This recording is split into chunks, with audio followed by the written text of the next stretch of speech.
Okay, si Sir Carmel Lito Junela. Sir, mayang hapon. May hapon, sir. Doon na tayo sunog kagahapon. O doon ay sunog kagahapon, sir. Kumusta niyo investigasyon na, sir? Gahapon, sir, natay sunog sa Purok 7, Barangay Bagakay, sir. And then, gitawag sa to ang caller is around 2:21 PM. Ngalan ni Roslyn Villamor. And then, naabot mo sa area na ugdaw na jud ang ang balay. Gawa siya sa light materials.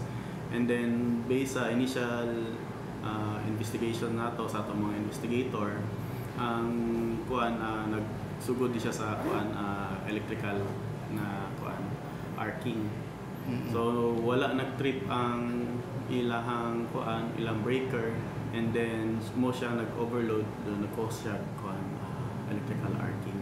So ang hinungdan dili kalaya gikan sa kuryente. Gikan sa may initial investigation sa investigator.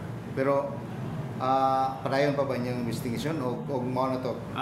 Gahulat lang mi sa sir, sa owner, kay pag during siya sa sunog is wala man gud ang owner niya. Gihulat po namo siya nga magkuan kung na siya yung mga claim clearance para ma-interview pa yun namo siya sa janitor siya. So during sa sunog, sir, wala gitawag balay? Wala, sir. Bali, ang witness lang na interview namo dito ay si Mr. Rolando Tyros. Mao siya ang na siya na dumong nga explosion. So, based dito sa sa mga wirings dito, possible sa electrical arcing. Unsa may mga damage, sir? Doon na mo initial na nga?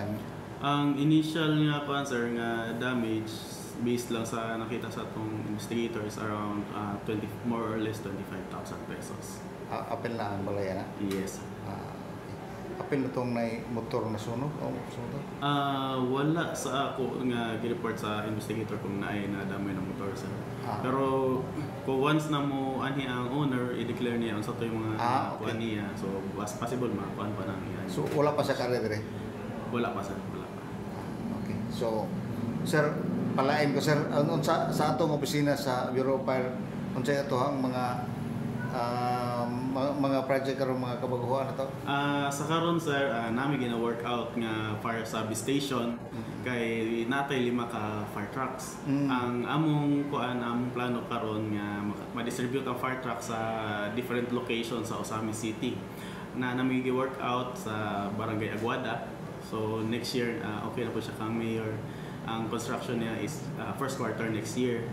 And then sa Barangay Gango, na-istorya na po namo si Kapitana, nag-alat siya space para sa ato ang fire service station. And then while wala pa construction sa fire service station, gitagaan po taniya o kanang temporary shelter para makasugod na establish ang fire service station. And then ang update ni chairman nga nag-forward na po sila resolution sa kami. Okay. Gawa sa annex nga fire substation, so naa tay Aguada, naa tay Gango. Yes, sir. Mo na sila ang upcoming fire substation nato. So kada lang ba karon, sir, ang Gango o ang Aguada? Yes, sir, sa karon kana pa lang ang ato ang pero wala na ilang plano nga dugangan pa ng mga substation. Sa karon, sir, na mayroon tay plano kung unta makuha ni mayor nga magtukod ta og ibalhin nato ang central fire station sa Barangay Aguada kung matagaan-tag area dito para medyo dool na sa mga sa mga client mo process of business permit o mga building permit. Dili na sila mo biyahe padulong Tinago para shorter na ilahang travel padulong. Balik kini nga opisina, sir? Ang kaning ang boyfriend pasawat? Yes, sir. Ang kaning Tinago, sir, in case na sir, matagantag space sa Agora, kaning Tinago mahimo na ni siyang substation. So ang plano sa Agora? Yes, sir. Propose pa lang. Propose. Yes, for okay. approval pa lang. For approval pa lang. So posible nga ma-approve na, sir? Hoping, sir, na ma-consider po ni Mayor atong proposal. Okay, sir.